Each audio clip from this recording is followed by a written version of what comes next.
एक श्लोक में 6 दोष और दूसरे श्लोक में 7 दोष। उपासक को कभी इन दोषों को अपने अंदर टिकने नहीं देना चाहिए। और जो संसार के मार्ग में चल रहे, अगर इन दोषों में चलेंगे तो वो जो आपके पुण्य कर्मों से ऐश्वर्य है भी, वो नष्ट हो जाएगा। आप दुख, चिंता, शोक से ग्रसित होकर बड़ा दुख में जीवन व्यतीत करेंगे और आपकी गति बिगड़ जाएगी, दुर्गति हो जाएगी। विकत्थनः स्पृहायुर्मनस्वी बिभ्रत कोपम चपलो अरक्षणश्च एतान् पापाः षण्णराः पाप धर्मान् प्रकुर्वते नोत्र सन्तः सुदुर्गे संभोग संविद विषमोति मानी दत्तानुतापी कृपणो बलीयान वर्ग प्रशंसी वनिता सुदेष्टा एते परे सप्त नशंस वर्गाः। जो अपने मुख से अपनी बड़ाई प्रशंसा करता है, ये 13 लिख लो दिमाग में, डायरी में, क्योंकि ये नोट हो रहा है, आवाज डाली जाएगी, आप बार बार सुन, इनसे बचिए। अपनी बड़ाई, अपनी प्रशंसा कभी अपने मुख से नहीं करना, नहीं तो आपके पुण्य नष्ट हो जाएंगे, बुद्धि भ्रष्ट माने गिर जाएगी। अगर परमार्थ में चल रहे हैं तो भी, और व्यवहार में तो पुण्य नष्ट हो ही जाएंगे। बुद्धि गिरी हुई तभी ऐसी बात होती है। और यह दोष बहुतायत है, ये बहुत प्रभावशाली है, अपनी बड़ाई मारना। इसको देख लो, पकड़ो, सत्संग है। अपने मुख से कभी अपनी बड़ाई ना करना।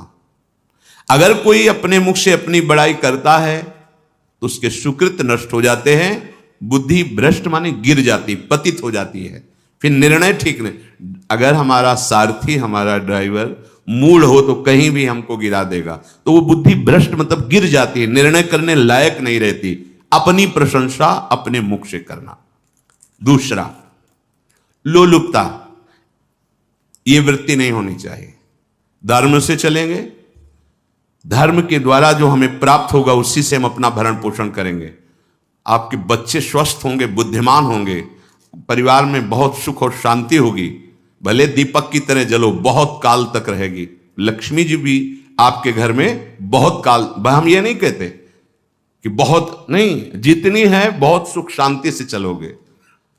अगर लोलुपता करोगे, हिंसा, छल कपट, व्यभिचार, चोरी, ऐसे धन आ जाए, वो आएगा, लेकिन वो हाइलोजन की तरह आएगा, एकदम प्रकाश और फ्यूज, बिल्कुल अंधकार करके जाएगा। देख लेना, तुम्हारे जो सुख के हेतु हैं, तुम्हारा शरीर, तुम्हारे बच्चे, तुम्हारी पत्नी, तुम्हारा परिवार, उसको देख के तुम रात दिन जलोगे बिना आग के।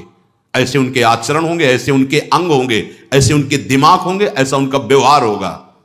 ये लोलुपता अगर उपासक में या किसी में है तो उसको नष्ट कर देती है। सावधान। तीसरा, यदि आपका अपमान होता है तो आपको उसे सहन करना होगा, उससे आपके पाप नष्ट हो जाएंगे।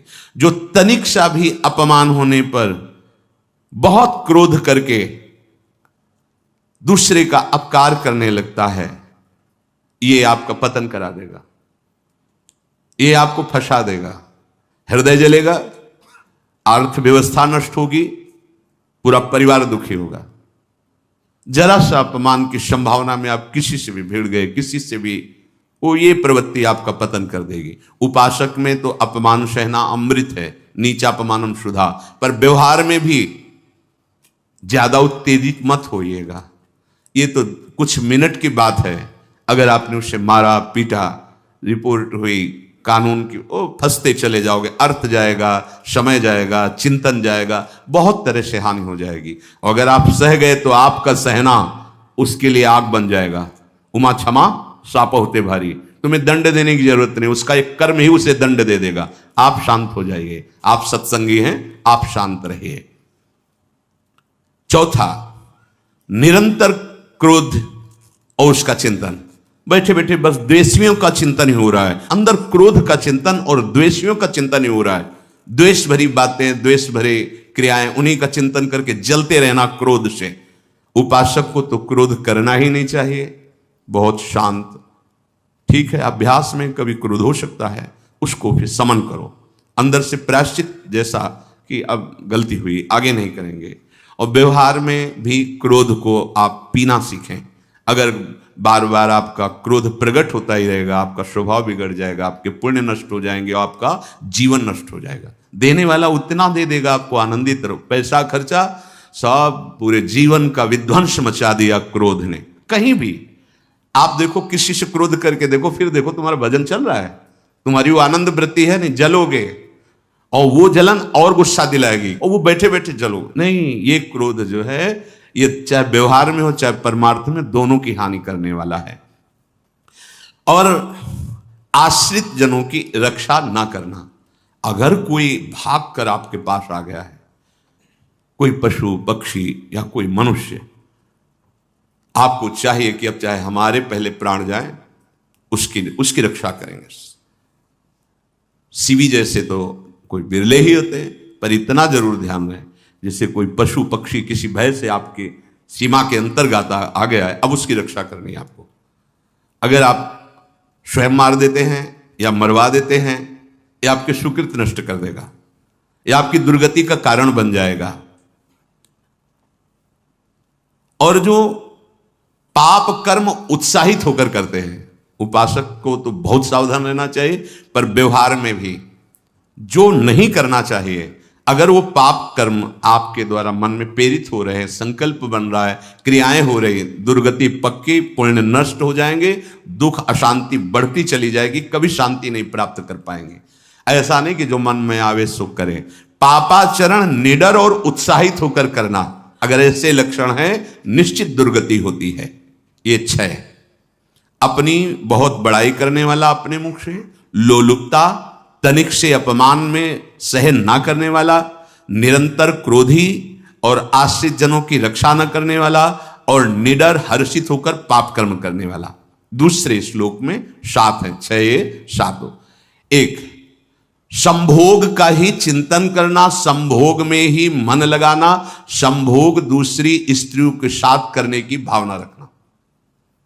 संभोग पहला है, संभोग, रात दिन बैठे बैठे बस यही चिंतन करना, गंदी बातों का, गंदी बातें देखना, गंदी बातें सुनना, गंदी बातों का चिंतन करना। फिर अन्य माताओं बहनों के प्रति काम दृष्टि से देखना, कोई आ जा रही है तो दृष्टि से, काम भाव से देखना, भोग बुद्धि से देखना, निश्चित पुण्यनाश, दुर्गति।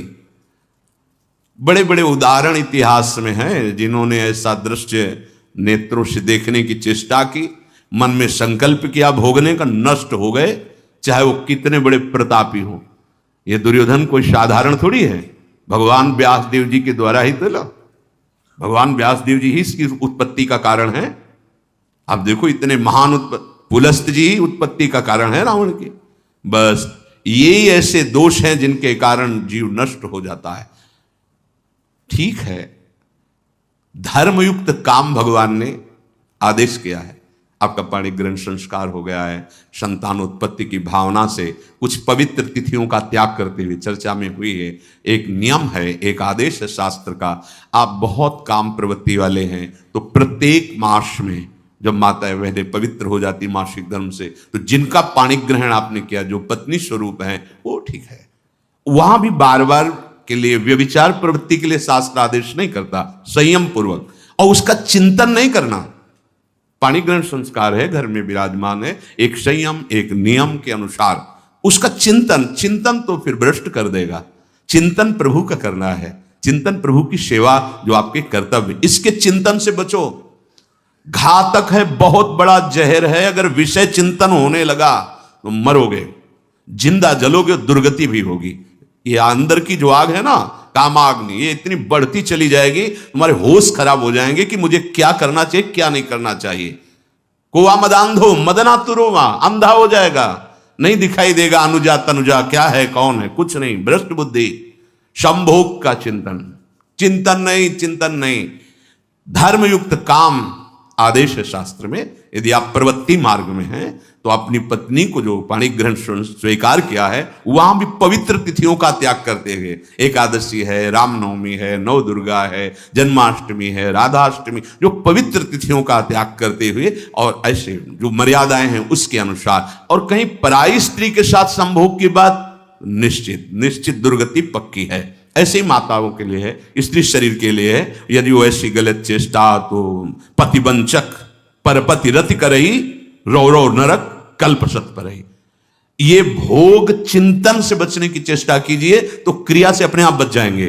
क्रिया के पहले चिंतन होता है, चिंतन से ही क्रिया का आवेश आता है। चिंतन संभालिए, इसी से भगवत प्राप्ति होती है, चिंतन से, और इसी से दुर्गति भी होती है। अनन्यस चिंतयन्तु माम, भगवान चिंतन करें, मेरा करो, कर्तव्य कर्म मेरे को समर्पित करो। अब जब चिंतन संभोग का होगा तो बुद्धि भ्रष्ट हो जाएगी। ये जो राक्षसी प्रवृत्तियां सुनने को मिलती है ना, कि ऐसा हुआ, वो देखा सुना और चिंतन किए, अब इतनी राक्षसी वृत्ति आ गई कि बस अब उनमें और राक्षसों में कोई अंतर नहीं रह गया। दूसरा, विषमता रखने वाला, सबके साथ बर्ताव ऐसा कि मैं बहुत श्रेष्ठ हूं और दूसरे सब नहीं, ऐसा व्यवहार नहीं। सब भगवत स्वरूप है, समान व्यवहार। जैसे आपके भोजन है तो जो आप पा रहे हो वही सबको दीजिए, बैठने की व्यवस्था, उठने की व्यवस्था, क्रम बाई क्रम, पर उसको भी नीच भाव से मत देखिए। उस कोटि का उसको प्यार दीजिए, दुलार दीजिए, सम्मान दीजिए। इतनी विषमता ना फैलाते रहे अपने जीवन में कि आप सबके निंदा के पात्र बन जाए। विषमता नहीं, सबको प्यार। हाँ ठीक है, पुत्र का अलग प्यार है, भाई का अलग प्यार है, पिता का अलग प्यार है, पर हमारा व्यवहार प्रीति युक्त होना चाहिए, विषमता भरा नहीं होना चाहिए। अगर हमारे चित्त में विषमता ही रही तो संसार है, प्रभु नहीं है। जीत विषम संसार कीर्ति जग विस्तर है। जो विषमता पर विजय प्राप्त कर लेता है वही भगवत प्राप्ति का अधिकारी। ये विषमता बहुत बड़ी हानि है। तीसरी बात, अत्यंत मानी होना। जहां आपके प्राण कमजोर होंगे, पुण्य नष्ट होगा, आयुश्री सब नष्ट होना है, ऐसे आचरण करवाएगा गुरुजनों के साथ, महापुरुषों के साथ। ये बहुत नीच प्रवृत्ति है। अत्यंत मान प्रियता, मुझे सम्मान मिले। उत्तम प्रवृत्ति है सबको मान देना, स्वयं अमानी रहना। चौथा, दान देने की बात कह के मुकर जाना या दान देकर पश्चाताप करना। दे दिया है, बहुत जल रहे हो, दूसरे से वार्ता कर रहे हो कि पता नहीं क्या यार बुद्धि में हो गया, हमने उसको इतना कहा था, उतना दे दिया, क्यों दे दिया, ऐसा मतलब अंदर चिंतन करना, क्यों दे दी तो दिया। इसके बाद जो आपका जलन हो रही, पश्चाताप, सुकृत नष्ट हो रहे हैं। दान देकर पश्चाताप करना या दान देने की बात कह के मुकर जाना। जैसे आपने कह दिया आपको इतना इतना ऐसा, अब आप मुकर गए, ब्याज सहित तुम्हें देना होगा, ये तुम्हारी दुर्गति का कारण बन जाएगा। ऐसे ही नहीं बोलना चाहिए, बहुत होश से। वाणी एक अमोल है, जो कोई बोले जान, ये तराजू तौल के तब मुख बाहर आन। पांचवा, अत्यंत कृपण होना। ना परिवार को सुखी कर पा रहा, ना अपने को सुखी कर पा रहा है। एक एक सिक्का बैंक में जो मर गया। धन की वास्तविक गति यही है कि अपने परिवार को खूब उसकी अनुकूलता प्रदान करो, उसमें से कुछ हिस्सा किसी ऐसे को जिससे तुम्हें बदले में कुछ लेने की भावना ना हो। कोई साधु महात्मा, गाय, पशु, पक्षी, किसी भी जीव बीमार है शरीरधारी, उसके जिससे कुछ कभी लेने की भावना ना हो, एहसान की भावना ना हो। सो धन धन्य प्रथम गति जाकी, धन्य हो गया उसका धन। अब वो कृपण का धन किसी काम में ना स्वसुख, ना परिवार के सुख, ना धर्म कार्यों में, व्यर्थ जीवन चला गया। उसी धन का चिंतन करना, उसी का संग्रह करना और उसी की रक्षा करते करते शरीर छोड़ देना, तो चिंतन बिगड़ गया।